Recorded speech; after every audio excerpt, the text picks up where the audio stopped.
Okay, we are back for another episode of Wigs for Wigs. I'm joined once again by Bill Venezia. Bill, how you doing today? Good, Joe. Very good. A lot of water's gone under the bridge since we've had our last session. Yeah, it's been a little chaotic scheduling these between your retirement, my little child Yeah, at home, and an overload of classes at school. My son just had surgery yesterday, so even this is a little bit stressful, but I have the week off this week. We wanted to get something in, and a lot's been happening, as you said. So, yeah. where do you want to dive in first? There's been quite a bit. Well, let's. I guess the if we go backwards, to the civil case, the judgment against the Trump Trump organization. civil case. Yeah. Yeah. So Trump has been found. Well, he was found guilty prior to it, but the judge affixed the price tag to what Trump owes at 550 million or 350 million, which was or 55, 355. 355. Yeah. Yeah, and that was a little less than what the Attorney General, Letitia. Although I read that with interest and things and some other fees and things, it could actually be closer to 400 or 450. Yeah, that's what I heard too. Now, I guess he can appeal that, but he has to put the money in escrow first, and then the appeal goes through. I have no idea what the appeal will do other than to delete his pocketbook even more, because I don't really know what he would be appealing. I think he would be appealing the number, the number he has to pay. He does have rights to do that. Well, of course you have the right, but I'm just not sure what exactly. I mean, again, you said he'll have to put more money into lawyers and everything. Not that we know he doesn't do great at paying his lawyers, but to cover additional cases and things if he goes to appeal, at what point does it just not become worth it? I mean, I know there's not great certainty about his liquid assets to pay this kind of fine, as well as the one in the E. Jean Carroll case, but at some point you gotta pay the piper. Yeah, well, it looks like he's going to have to pay the piper in these two cases. And it brings up an interesting point, because nobody really knows what his assets are, whether liquid or in real estate or in trust or whatever. Where's the money going to come from? Is it going to come from him? Sneaker sales. He's what? Sneaker sales. Sneaker sales. Did you see his sneaker I line? saw those things. I am tempted, just for my political collection, to buy a pair of them. I don't think he'll get with Michael Jordan sneakers that they're selling. But, he's more famous than Michael Jordan. He could probably play basketball better than Michael Jordan if you asked him. But I seriously, his streams of money, are they going to come from somebody, say Elon Musk? Is Musk going to fund that? Is he going to write a check for him? It's going to be interesting to see. Is it going to come from the Saudis? Is it going to come from, I think that it's not foolproof that another entity could pay that, Of course. I mean, he's already trying to do all sorts of fundraising to pay it. It's amazing how his supporters don't seem to have any issue with the fact that this supposedly incredibly successful, incredibly rich businessman needs their help to pay his legal fees. Yeah, it's sad to see that, and I'm telling you, they're not deplorables. They aren't, but they're not. They have been hoodwinked to the nth degree. So I'll put it politely. If you believe that he really is the most mega successful businessman in the history of the world, why does he need people donating $10, $20 to help him pay his fines? And that's where basically his money's coming from right now.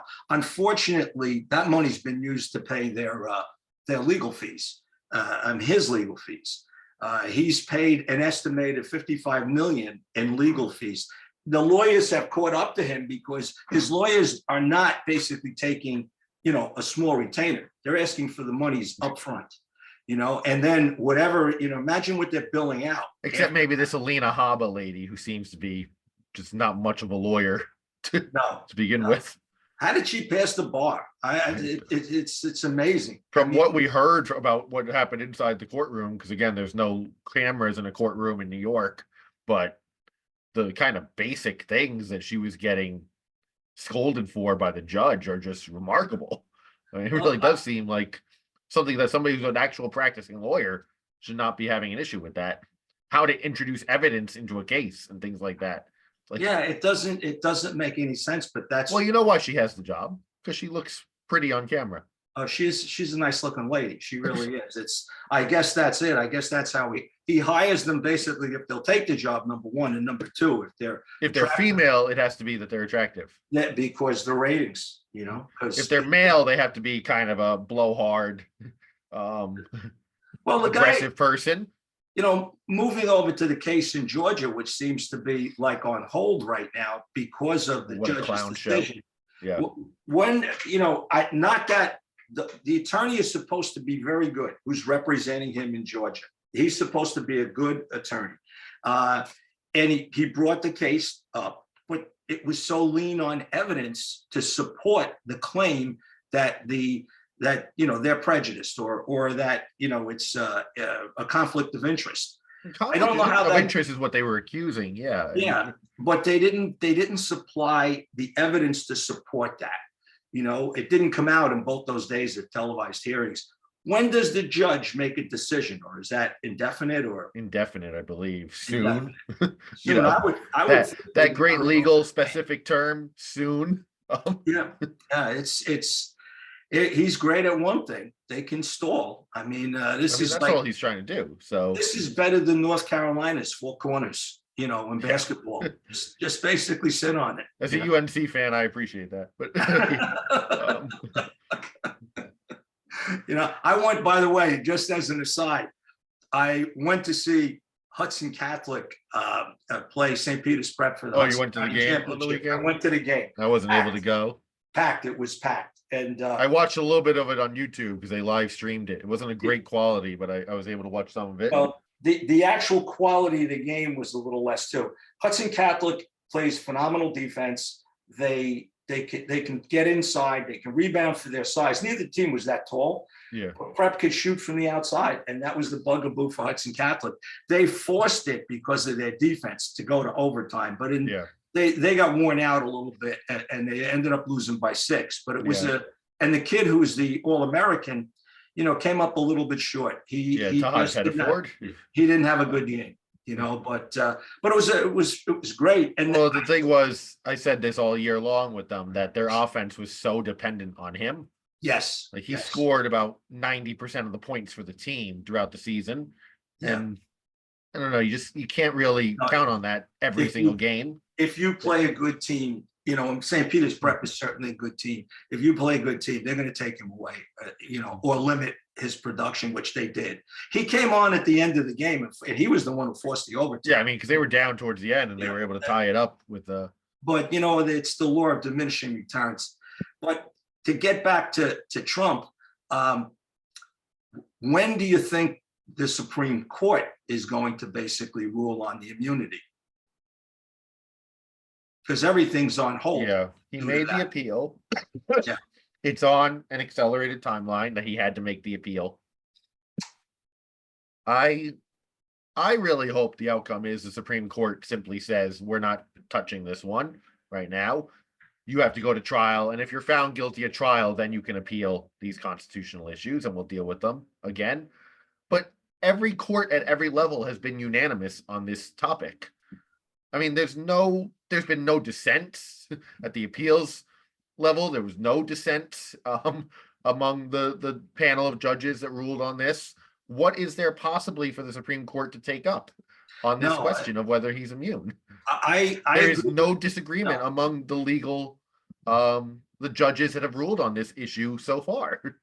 I agree with you. I think they did a comprehensive finding. And I don't think that I think the Supreme Court's way out of this, given the fact that their predilection would basically to just say he's immune. I think that they can't do that because the law is pretty specific, and the the appellate court's ruling was so comprehensive and so Right. well grounded into the law that they'll basically they'll just throw it back to the court. Yeah, and you're right, and then basically say with that ruling stance. Well, let's just look at the court, right? You need 4 judges to go along with something for the court to even take it up. So we got Clarence Thomas certainly would do it because, well, his own family is involved in January 6 issues with his wife. Let's say Kavanaugh takes it up. Who else agrees to take this up? Alito? Maybe Alito? I don't know. Would Gorsuch take it up? I don't know. I feel like he's been a pretty precedent reliant judge, and the appeals court ruling was so heavy on laying out what the legal precedent and law was that what would he actually see as an issue to take up?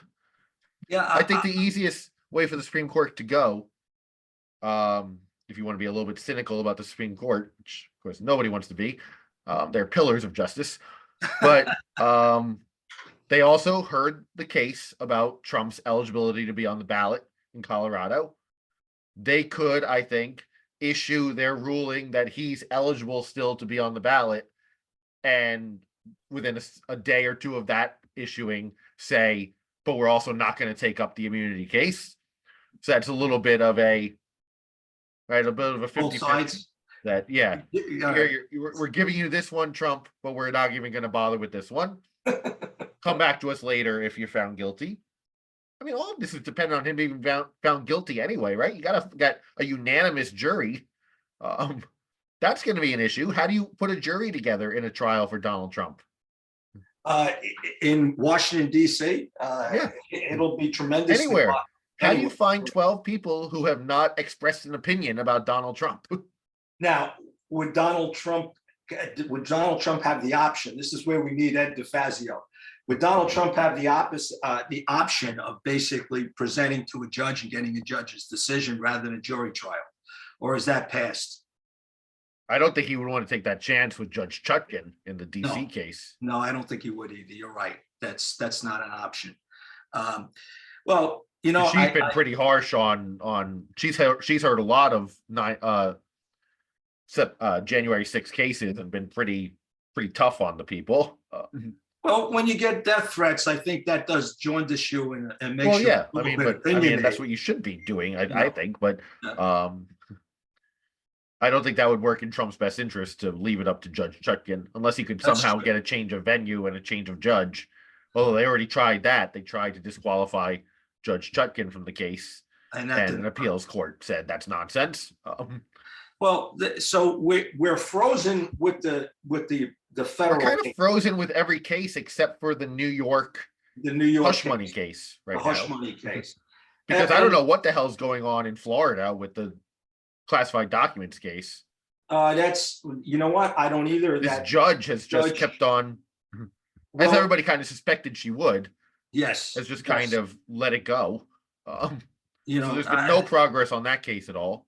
No. I get that one had some complicated issues for scheduling because you had to get people, get clearances and things, but there's been nothing on that case for months. No. Meaning it's not coming to trial this year for sure.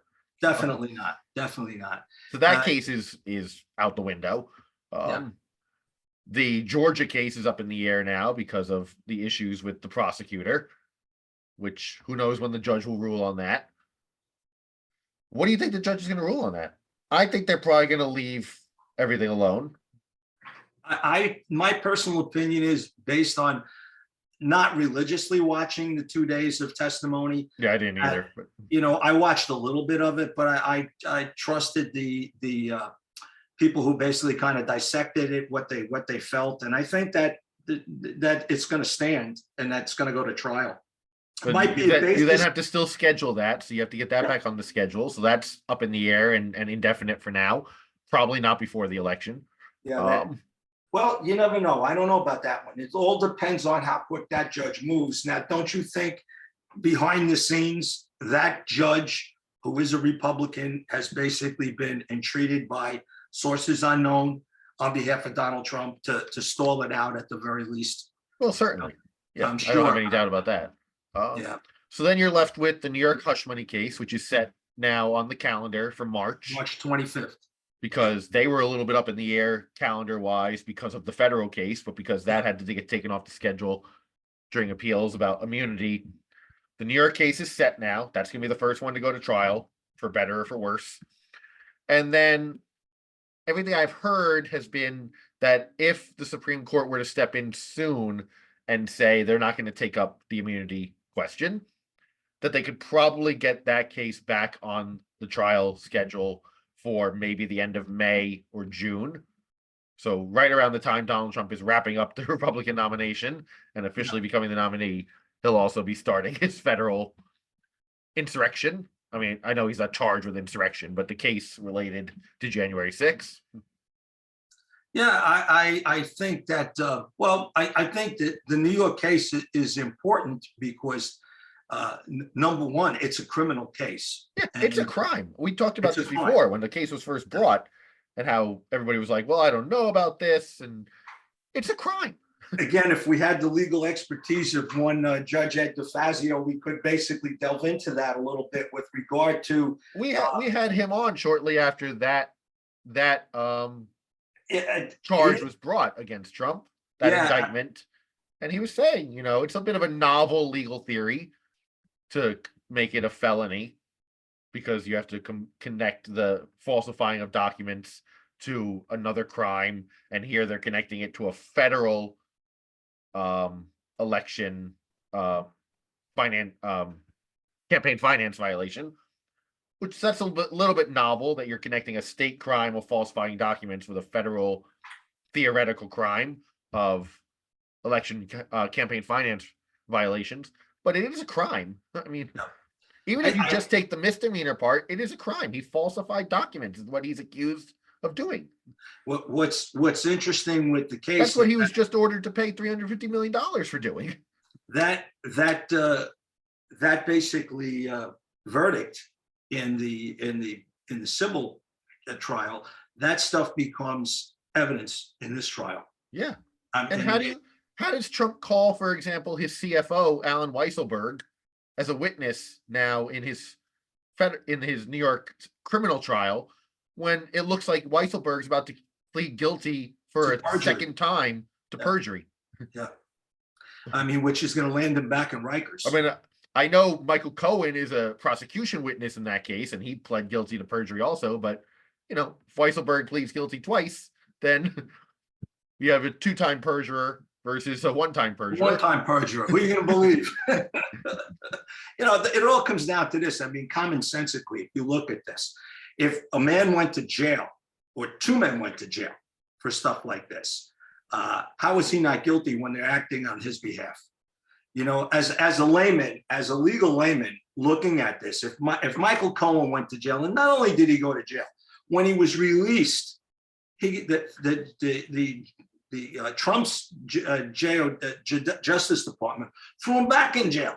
Yeah. For another few months. I mean, it's you can, and if you think that's just what will come should Trump be reelected, you're talking about vindictives and vendettas like that'll come out of The Godfather.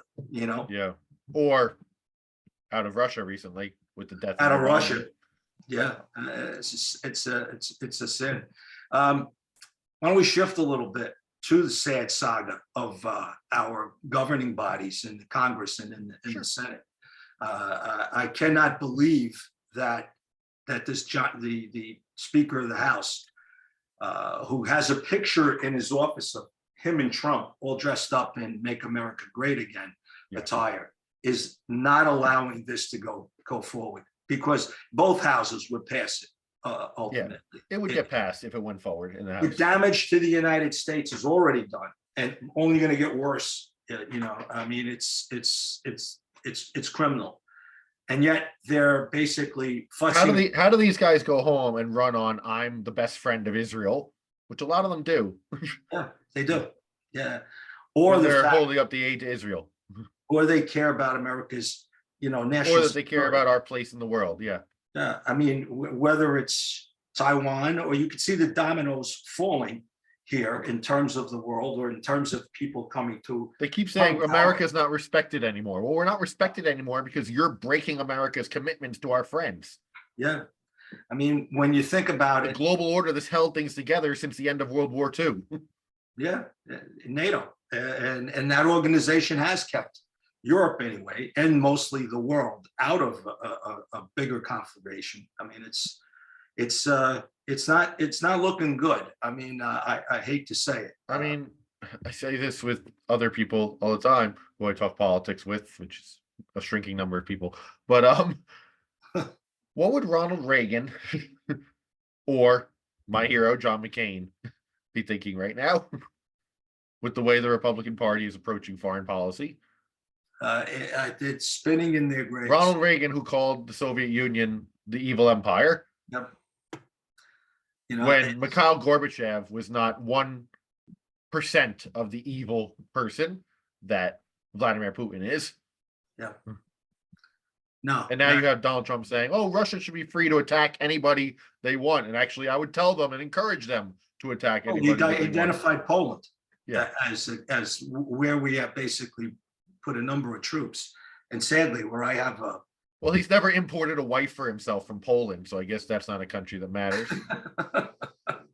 Maybe it's an anti-Catholic thing. Eastern European countries only matter if he's imported wives for himself. Yeah. Yes. Yeah. Joe, all of this is somewhat depressing to a certain degree, that we're in this quagmire. To a certain degree. So can we talk about something positive, something that's about. Are you going to suggest that baseball is positive? Oh my God, yeah. I mean, we haven't even talked since my Lions blew their chance at the Super Bowl. Hey, listen, me too. My Packers. I mean, you weren't up by 17. Well, yeah, you had a lead also, but we had a lead also. We had a lead against the 49ers, and that game was there for the taking. But I'm still happy at what's to come in football with both the Lions. Yeah, I am too. It's they're only going to get next year. Yeah, I think so. But what has you optimistic about baseball this year? Oh, Joe, I'll tell you. You're a Yankee fan. I'm a Met fan. Everybody who listens to this knows that.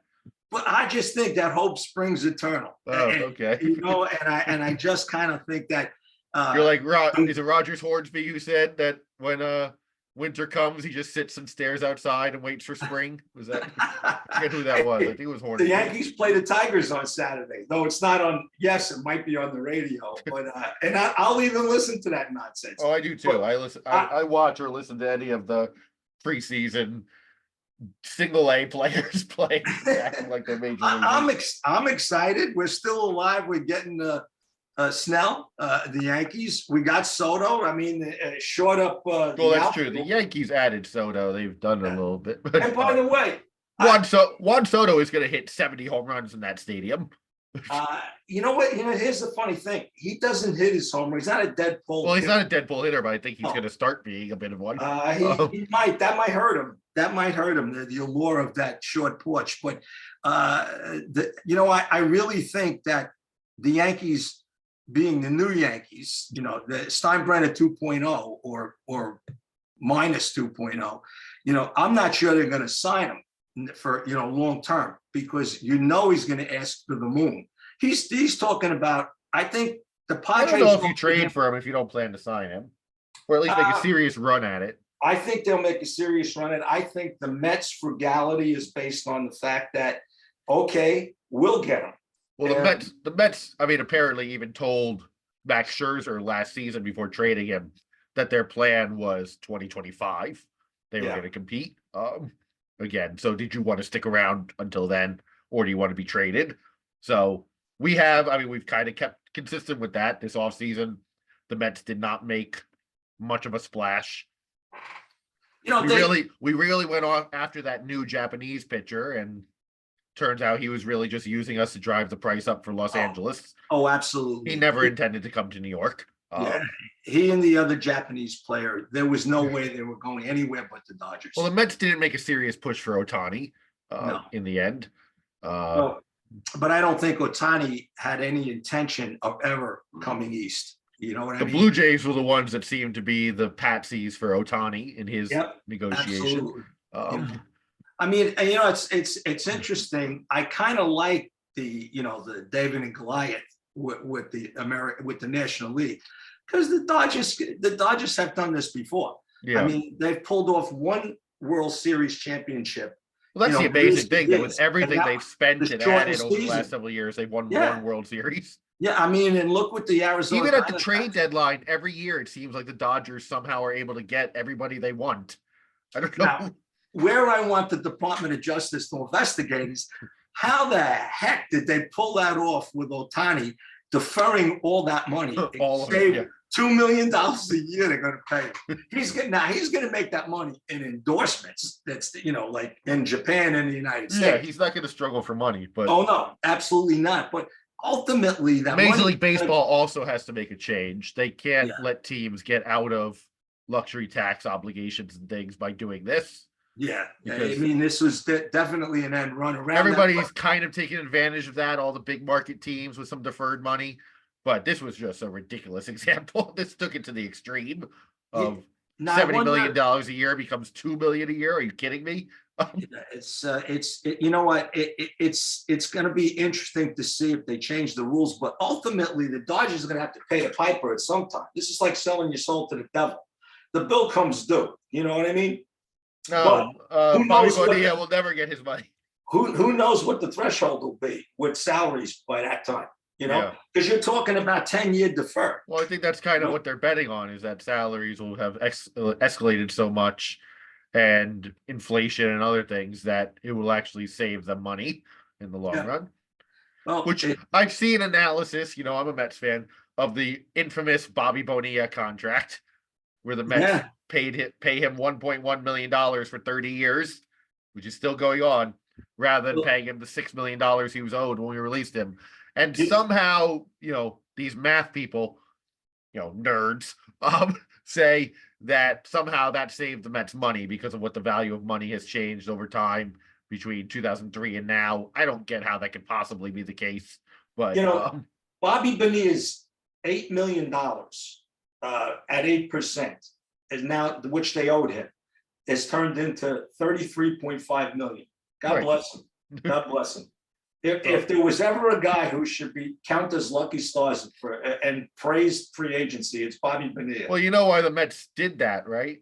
It was because the Wilpons were so sure about their investments with this wonder investor named Bernie Madoff. That will pay it down the road, no problem.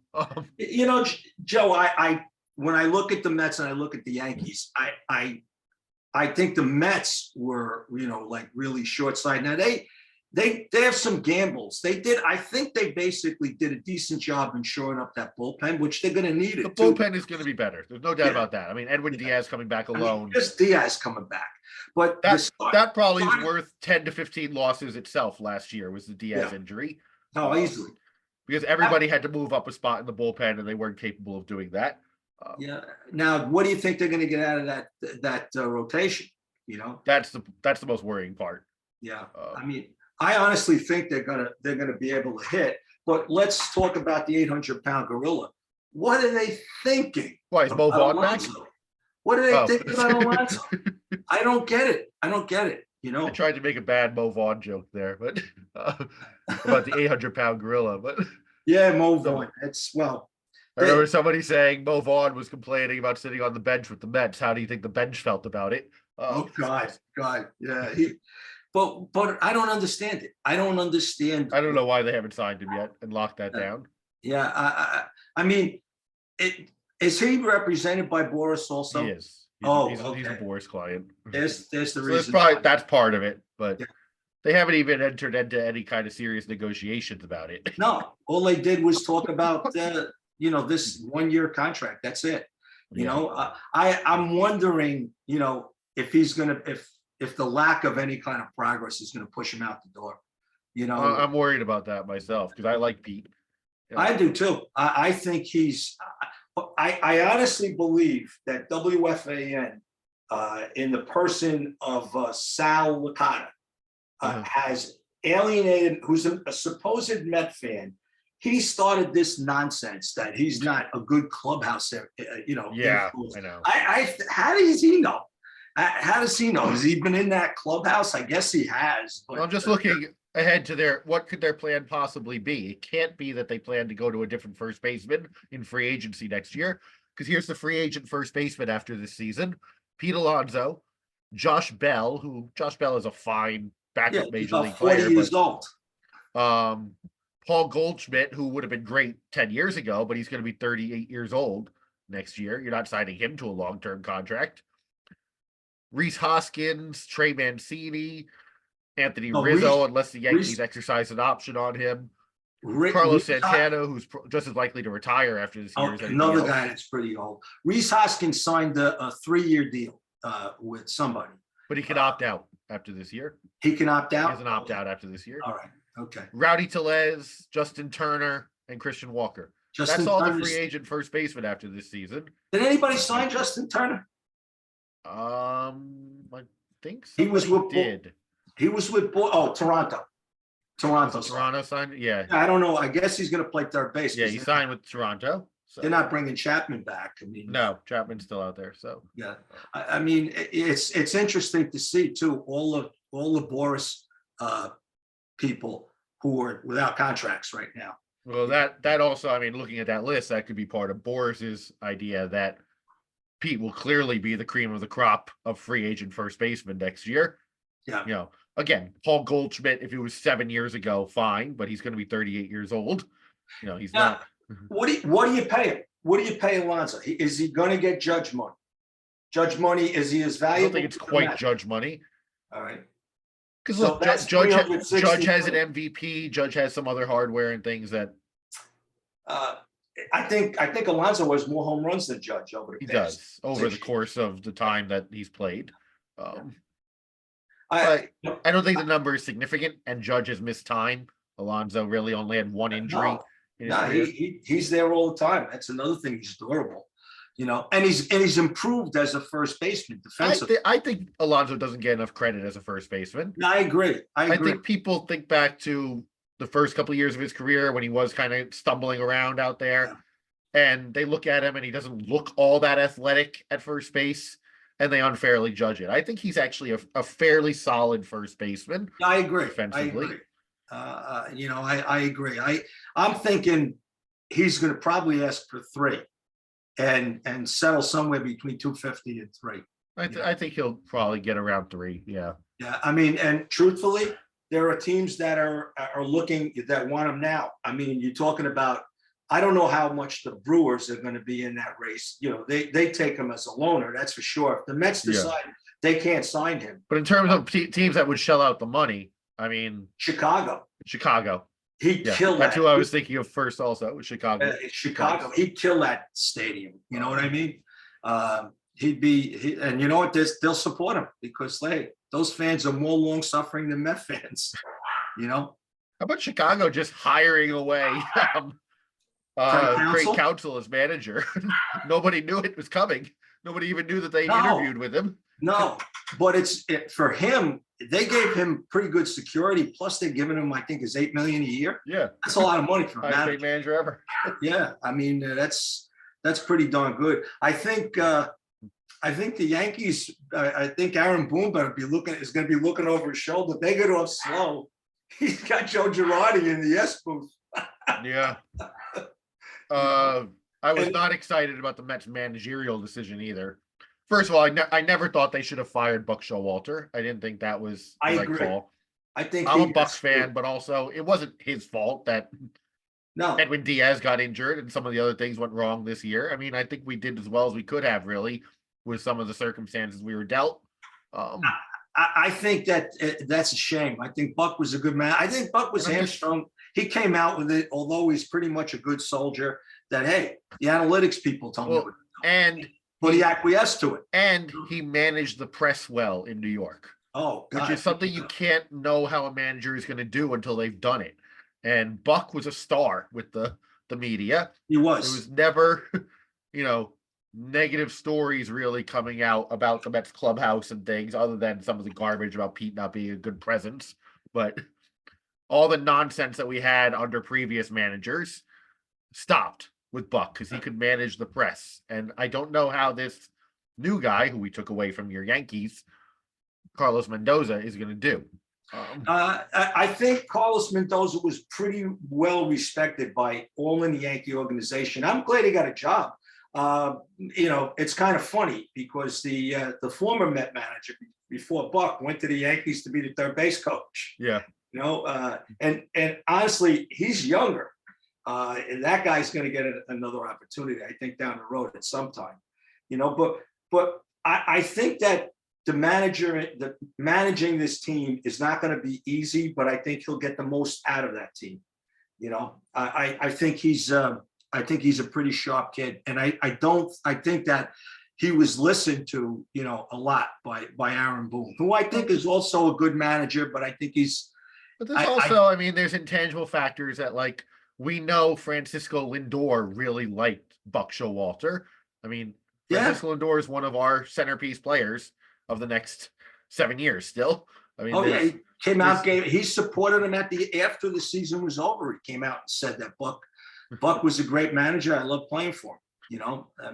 It's kind of interesting. I don't think that the players turned a deaf ear to Buck at all. No, I don't think so. I don't think so. And if anything, I thought Buck was very, very good. Really? If you look at the last third of the season with who was left on the roster because of injuries and people that were traded away, we did pretty well against some tough competition, even with a pretty subpar roster by that point in the year. To not completely fall apart and lose everything. But let's see. Let's make some predictions, because I think our time on Zoom is running out. Yep. About our baseball teams, because that probably is where there's more optimism than in the world of politics right now. Yep. That's going to sustain me, I'm telling you. So we'll certainly do another kind of opening day-ish episode when we come closer to that. But as of now, spring training just began a few days ago. Pitchers and catchers reported on Valentine's Day. We're recording this on February 20th. So we're about a week into the spring so far. Everybody's in the best shape of their lives, of course, because that's what you hear constantly during spring training. This person's in the best shape of their life. What are you predicting? What's your kind of standings prediction at the moment for the Yankees? And what's the one thing you're looking forward to most as a Yankee fan watching this year? Well, I'll tell you what, I'm looking forward to the number 2 hitter and the number 3 hitter, whether they be Judge and Soda or the opposite, doesn't matter. And I'm looking at that, and I'm also looking that pitching from last year in the presence of Rodon and also the other lefty. Those guys are going to have bounce back years. I'm thinking the Yankees are going to basically win 95 games. Does that overtake the Orioles and the Rays, who are both pretty good teams? Well, I think the Rays have more problems than the Yankees or the Orioles. But we think that every year, and then they win 93 games. I know that, and I don't get it. I don't know how that happens, but I'm going to say that they finished third. I think the Yankees and the Orioles will basically battle for the first spot. I do think the Orioles just had some bad news with their starting pitching. And I think ultimately you're going to see them sign either Montgomery or one of the other pitchers that are out there, because they definitely need another pitcher. They lost their ace. And I don't think that their rotations is that deep. Now, they're going to hit. They have a very good offensive team. I'm just hoping that the Yankees hit too. And so I think that'll be a dogfight. And I think 95 wins, is a pretty good number. Yeah, that's what I'm thinking. And I'm probably on the conservative side. Yeah, for the Mets, I'm not quite as sanguine as you are. The Braves are going to win this division again. Let's just throw it out there. They're the class of the division. I get that. It's been the case most of my life anyway, so I'm just going to accept that as fact that the Braves are going to win the division in all likelihood. So can the Mets compete for a wild card? I think we can, because our bullpen is going to be better. We lost a lot of games last year because of the bullpen. We lost a lot of games late. So that's a positive thing to look forward to, as long as everybody stays healthy.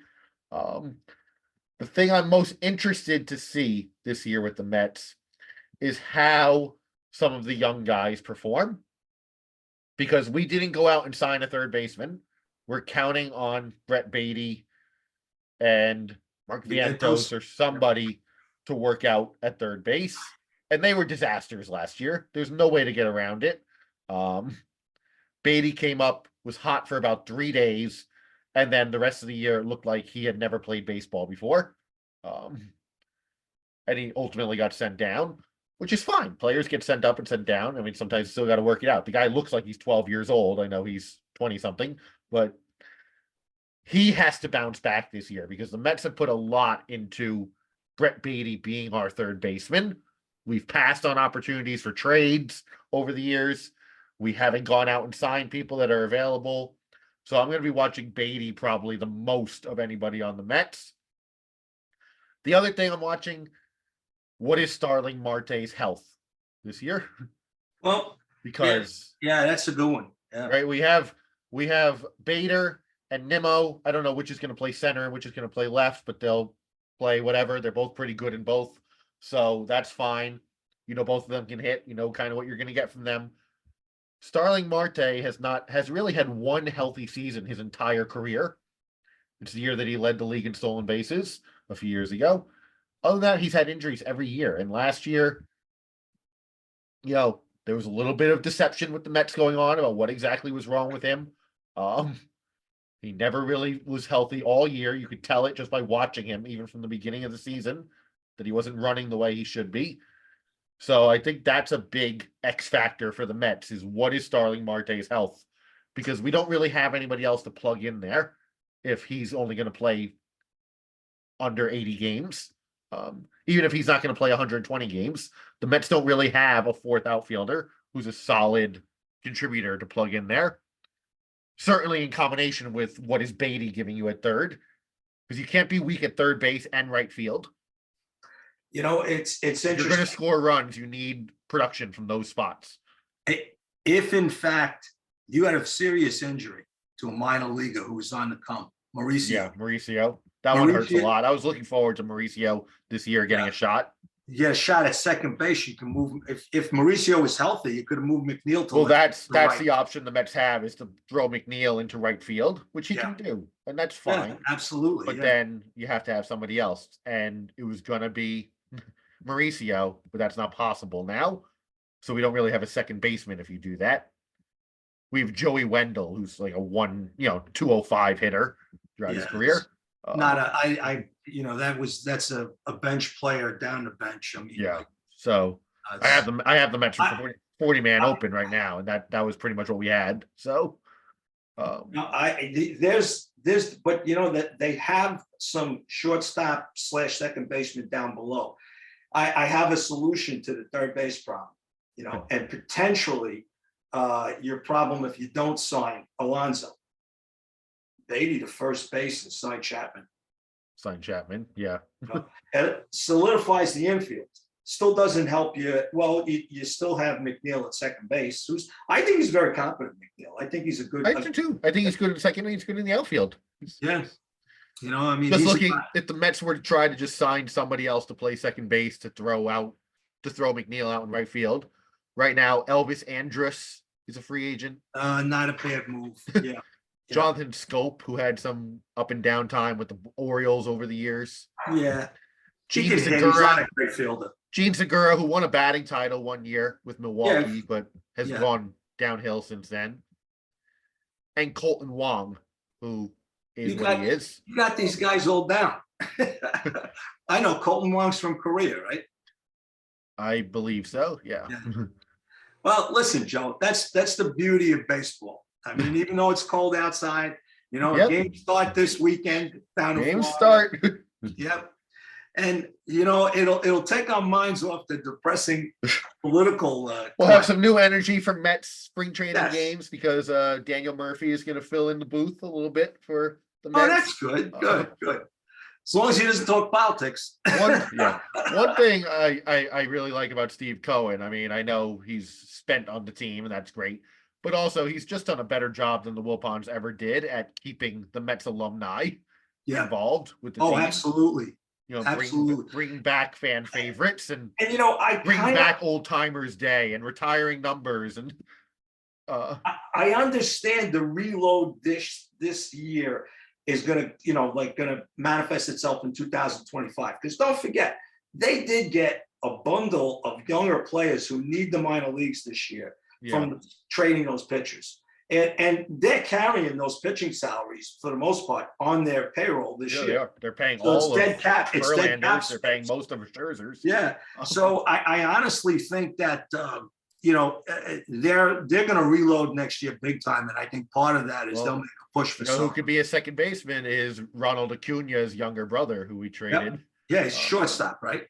He's a shortstop, but you can play second base if you can play short. Look, there's no opening at shortstop for the Mets, and there's not anytime soon. So Luis Angel Acuna is going to have to play something else unless something horrible happens to Francisco Lindor. So they're the type of team with somebody like that who's fast and who can steal bases.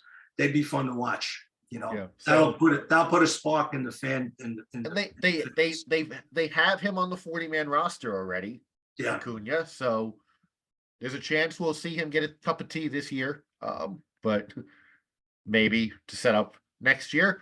But you know, I'm hopeful. I think realistically, maybe the Mets can compete for a wild card, and that's the Mets situation most years of my life that we're hoping just for that. So I'll take it. But hope springs eternal. Yes, in baseball. So, unless you have the Braves who finish first, even in the best year the Mets have it. Let's see what they do in the playoffs. They're dead in the playoffs normally. Well, remember last year, 2 years ago, even when Buck won Manager of the Year and the Mets won 103 games, the Braves won the division. Yeah. Because we tied and they had the tiebreaker against the Mets. So no matter what the Mets do, we just can't overcome the Braves, and it is what it is. I honestly believe that in coming years, the future's bright and that the Mets will. So on that note, let's go Mets. Here come the Yankees. At least the Nationals are going to suck. So we should finish ahead. Along with the Red Sox. Along with the Red Sox. We'll finish ahead of somebody. So hopefully, fingers crossed. From your mouth to God's ear, Joe. But thanks, everybody. As always, reach out to us with what your thoughts are on politics, legal issues, or baseball. Send us your condolences to the Lions and the Packers. We could have taken down the Chiefs. Did it week 1. But take care, everybody. If you have any thoughts, reach out to us at Wigs for Wigs. That is WIGSFORWHIGS@gmail.com. We love to hear from you. Send us either an email or even a voice message that can be featured on a future episode. And until then, take care out there, and we'll see you for another episode soon of Wigs for Wigs. Take care, everybody.